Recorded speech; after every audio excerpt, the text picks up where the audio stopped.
고대 이스라엘은 농사에 사용하기 위하여 계절과 달을 구분하였습니다. 이것이 민간력입니다. 민간력에 의하면 새해는 가을에 시작합니다. 에다민 월은 물이 많은 달이라는 뜻인데 가을 우기에 새롭게 파종하는 달이며 이때부터 새해가 시작됩니다. 출애굽기 23장 16절 말씀 보시면 맥추절을 지키라 이는 내가 수고하여 밭에 뿌린 것의 첫 열매를 거둠이니라. 수장절을 지키라 이는 내가 수고하여 이룬 것을 연말에 밭에서 거두어 저장함이니라. 이렇게 말씀하고 있습니다. 수장절은 가을 추수를 끝내고 나서 일주일 동안 농가 밭에서 천막을 치고서 생활하는 절기입니다. 근데 그 절기를 말씀하시면서 이는 내가 수고하여 이룬 것을 연말에 밭에서 거두어 저장함이니라. 연말이기 때문에 그 절기가 끝나면 그 다음부터 연초가 시작되는 것입니다. 그래서 고대 이스라엘의 새해는 가을 추수가 끝난 다음에 새롭게 시작합니다. 지금의 우리가 가진 태양력으로는 10월 말경이라고 이렇게 생각할 수가 있습니다. 그런데 이스라엘은 이렇게 전통적으로 농사를 위해서 쓰던 민간력 외에 또 하나의 달력을 가지고 있는데 종교력을 가지고 있습니다. 출애굽기 12장 1절 2절 말씀 보시면 여호와께서 애굽 땅에서 모세와 아론에게 일러 말씀하시되 이 달을 너희에게 달의 시작 곧 해의 첫 달이 되게 하라 이렇게 말씀하셨습니다. 그럼 말씀을 하신 다음에 이제 출애굽 사건을 말씀하고 계십니다. 이때는 아비벌, 니산월인데 민간력으로는 7째 달입니다. 태양력으로는 3, 4월경입니다. 즉 바로 요즘입니다. 이때를 이스라엘은 유월절 또는 무교절이라고 지켰습니다. 현재의 고난주간과 부활절 기간이 바로 이 기간이 되겠습니다. 이스라엘 민간력으로는 이때가 7월입니다. 근데 하나님께서 이달로 너희에게 달의 시작 곧 해의 첫 달이 되게 하라 이렇게 말씀하셨습니다. 왜 하나님께서 7째 달을 새해의 첫 달이 되게 하라고 말씀하셨습니까? 왜 새해의 시작을 바꾸라고 하셨습니까? 그것은 출애굽이 있었기 때문입니다. 출애굽, 즉 이스라엘 백성이 애굽에서 400년 동안 종살이 하다가 해방되어 나온 것을 기념하는 절기가 출애굽입니다. 그 출애굽이 있었기 때문에 이스라엘 백성들에게는 민족적인 새 출발이 가능했고 그 새 출발을 한 그 시점을 하나님께서는 너희에게 바로 새해가 시작된다 이렇게 말씀하셨습니다. 여기에서 우리는 진정한 새해는 단순히 해가 바뀌었다고 새해가 되지 않는다는 의미를 찾을 수가 있습니다. 지금이 2014년입니다. 그리고 4월입니다. 새해가 시작된 지 이미 3개월이 지났는데 그런데 이스라엘 종교력에 의하면 하나님의 말씀에 의하면 6월절 기간이 바로 새해가 시작된다고 말씀하셨습니다. 6월절 기간은 지금의 우리가 지키고 있는 사순절 기간, 고난주간과 부활절 기간입니다. 출애굽했기 때문에 새 출발했기 때문에 과거의 단절이 있었기 때문에 하나님께서 새로운 해가 시작된다고 말씀을 하셨습니다. 새로운 해는 내가 새 출발함으로 시작되는 것입니다. 과거의 단절이 있으므로 새해가 시작되는 것입니다. 그렇지 않으면 단순히 숫자가 하나 더 는 것밖에 되지 않을 것입니다. 송구영신 예배를 다들 들으신 줄 압니다. 제가 다니는 교회에서는 촛불 예배를 드립니다.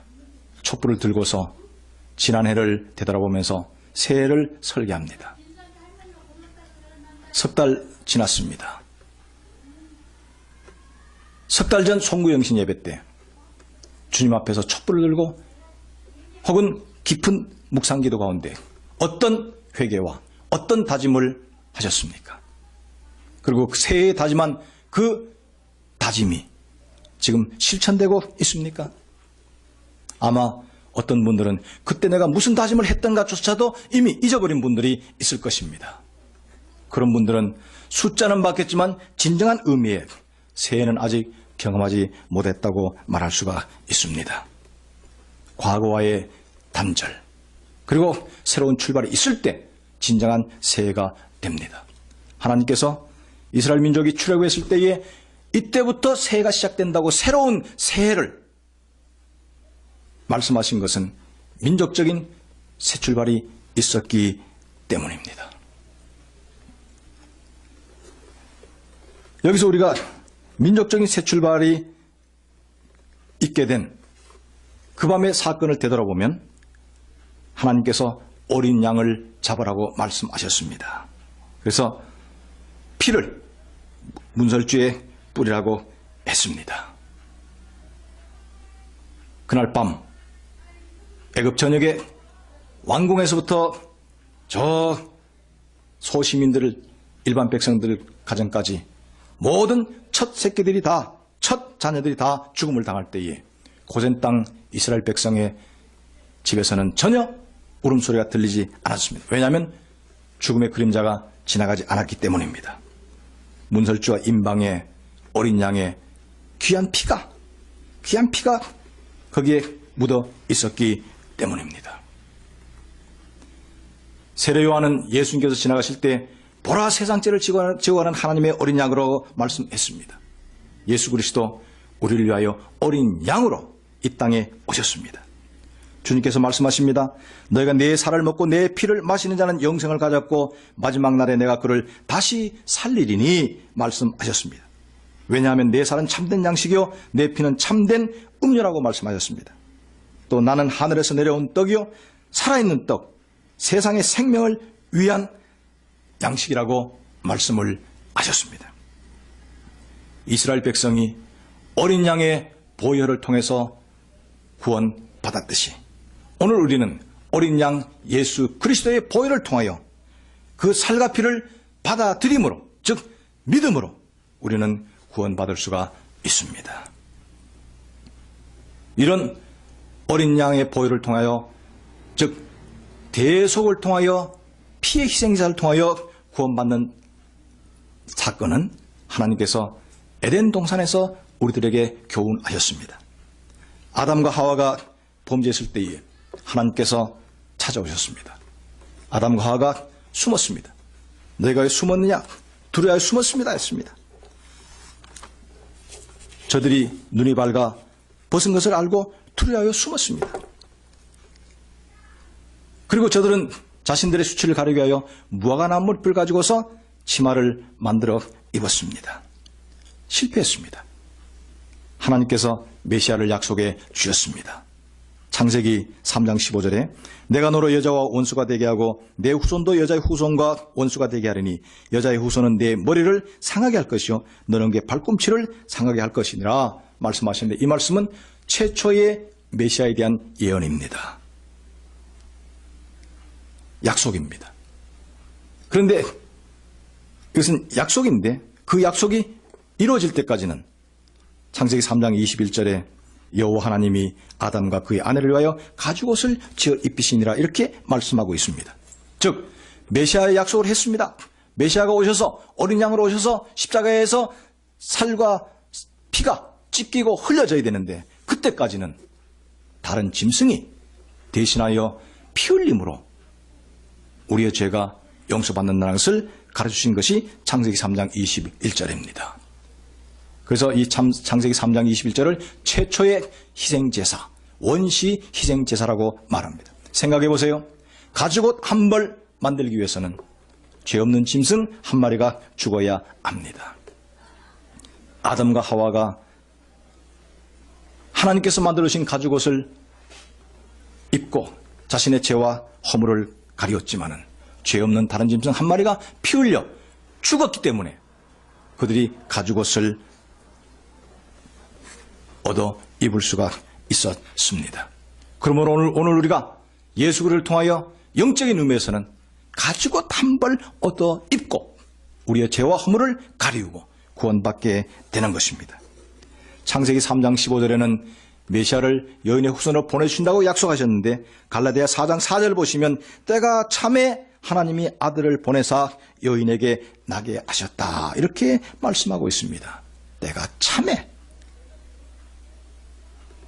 하나님이 아들을 보내사 여인에게 나게 하셨고 예수 그리스도가 이 땅에 오신 것입니다.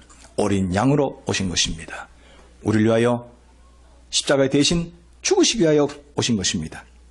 그 예수 그리스도의 십자가 희생을 우리가 받아들일 때에 믿을 때에 우리의 죄와 허물이 용서받고 우리는 영적인 의미에서 엑소더스 출애굽을 경험하게 될 것입니다.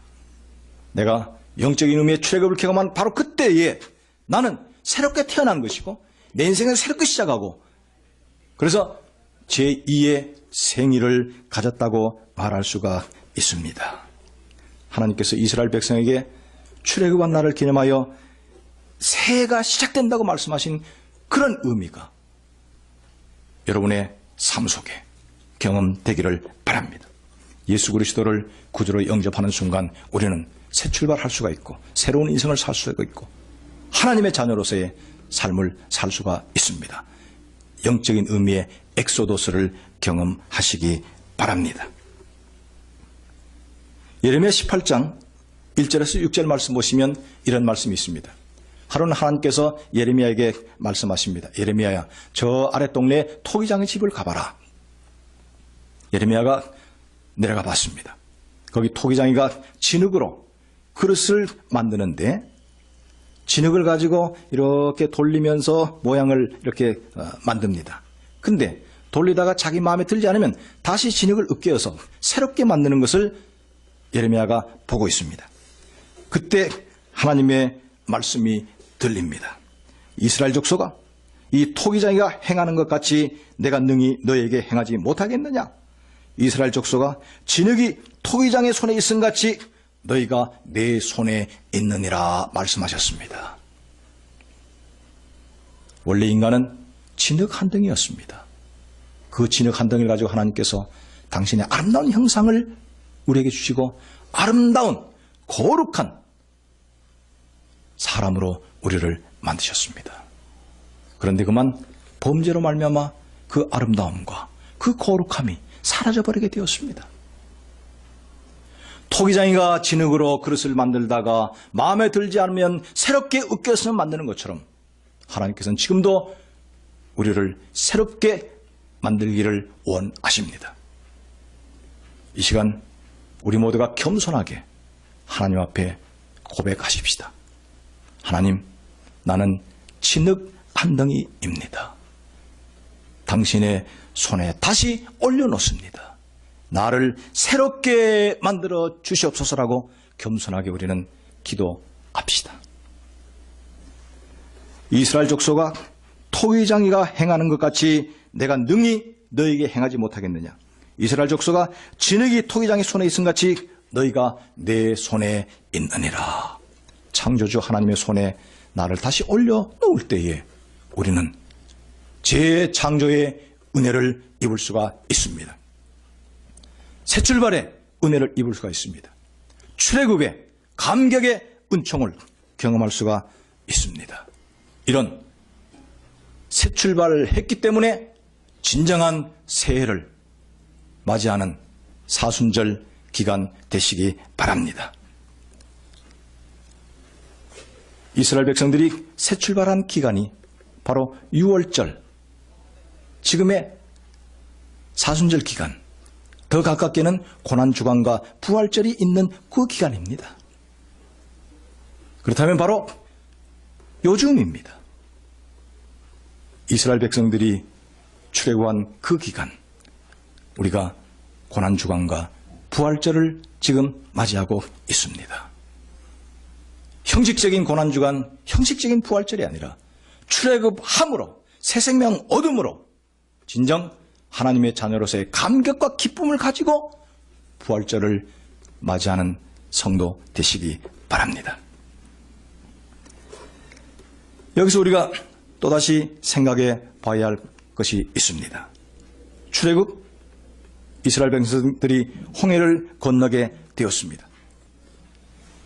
물속에 저들이 들어갔다가 나왔습니다. 그런데 고린도전서 10장 1절, 2절 말씀 보시면 이런 말씀이 있습니다. 형제들아, 나는 너희가 알지 못하기를 원하지 아니하노니 우리 조상들이 다 구름 아래 있고 바다 가운데로 지나며 모세에게 속하여 다 구름과 바다에서 세례를 받고, 이런 말씀이 있습니다. 모세에게 속하여 다 구름과 바다에서 세례를 받았다고 했습니다. 저들이 홍해를 건넌 것은 세례를 받았다고 말씀하고 있습니다. 그런데 이렇게 홍해를 건너고 세례를 받았던 저들이 또다시 물속에 들어가서 세례받는 경험이 기다리고 있었습니다. 요단강입니다. 가나안에 들어가기 위해서는 저들은 요단강을 건너게 되었습니다. 홍해를 건넌 것을 저들이 모세에게 속하여 세례를 받았다고 했는데, 그렇다면 요단강을 건넌 것은 또 하나의 세례라고 말할 수가 있습니다. 홍해를 건넌 것은 첫 번째 세례, 즉 중생의 사건으로 말할 수가 있고, 요단강을 건넌 것은 두 번째 세례, 성령 세례, 곧 성결의 경험이라고 말할 수가 있습니다. 성경은 우리가 거듭난 다음에 두 번째 은혜 받을 것을 말씀하고 계십니다. 중생한 성결의 은혜를 받아야 된다고 우리들에게 말씀하고 계십니다. 예수님을 따르던 12명의 사도들, 이미 저들은 믿음으로 거듭난 사람들입니다. 그런데 예수님께서 저들을 향하여 예루살렘을 떠나지 말고 기다리라고 하셨고, 성령 세례를 받고 성령 충만하라고 말씀하셨습니다. 오순절날의 이름에 저들이 성령으로 세례받고 성령 충만의 경험을 했는데, 그때가 바로 사도들의 두 번째 은혜의 순간, 성결의 경험입니다. 그래서 우리 성결교회는 성령 세례받는 것이 성결의 경험이라고 교단 헌법에 기록하고 있습니다. 성결을 하면 신자가 거듭난 후에 두 번째 받는 은혜의 체민이 곧 성령 세례를 말한다, 이렇게 말씀하고 있습니다.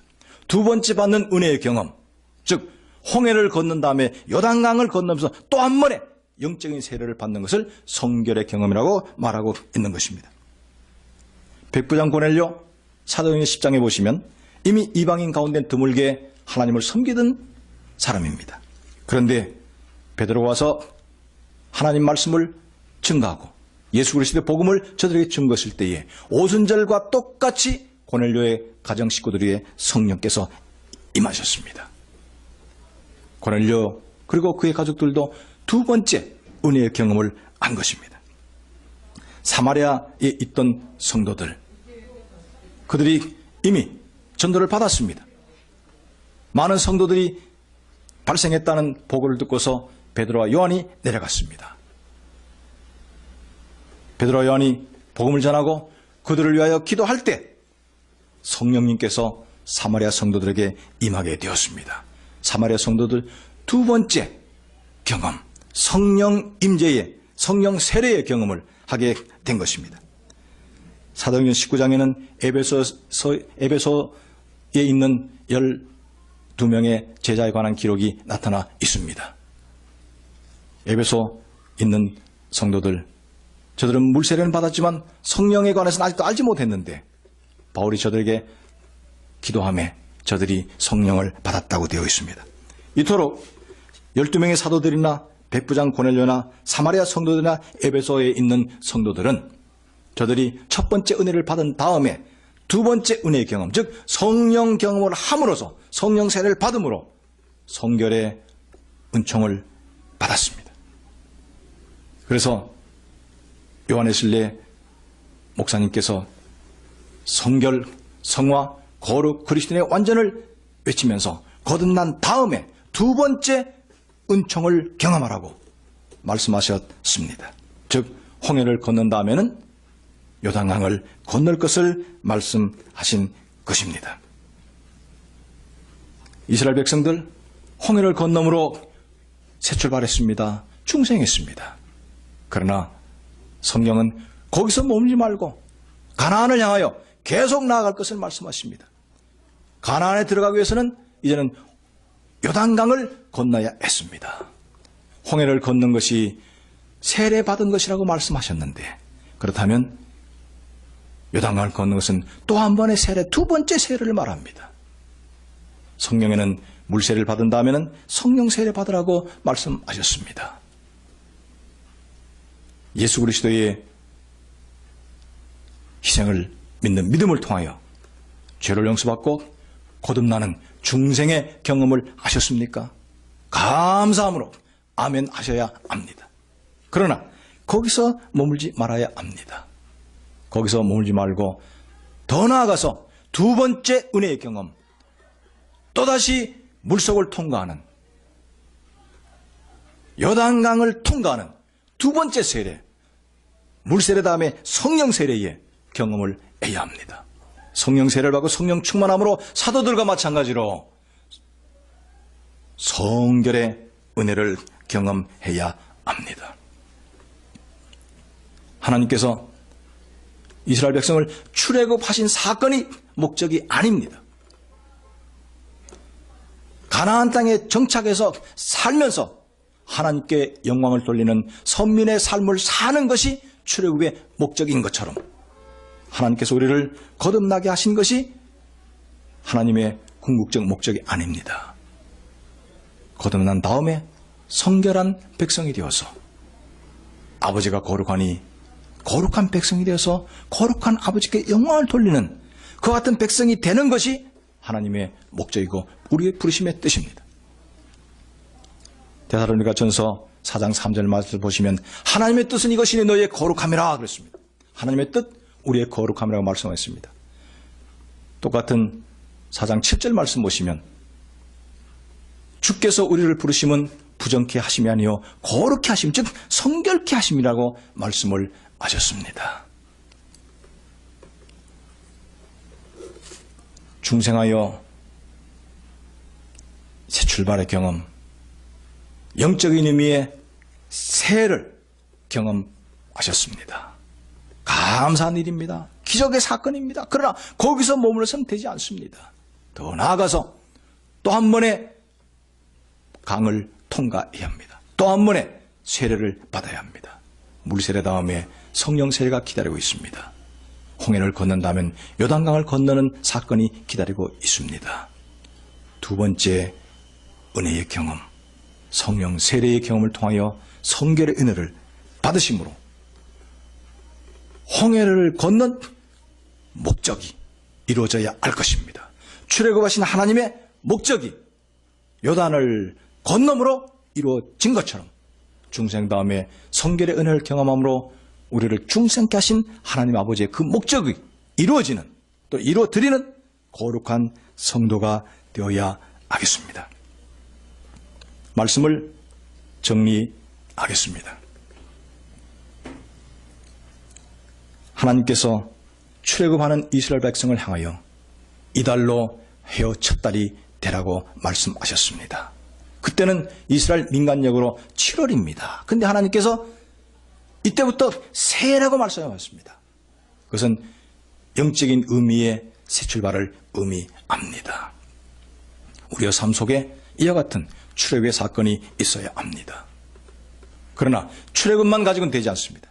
출애굽한 다음에 홍해를 건넜고 그러나 광야가 있었습니다. 요단을 건너야 적과 꿀이 흐르는 가나안 땅에 들어간 것처럼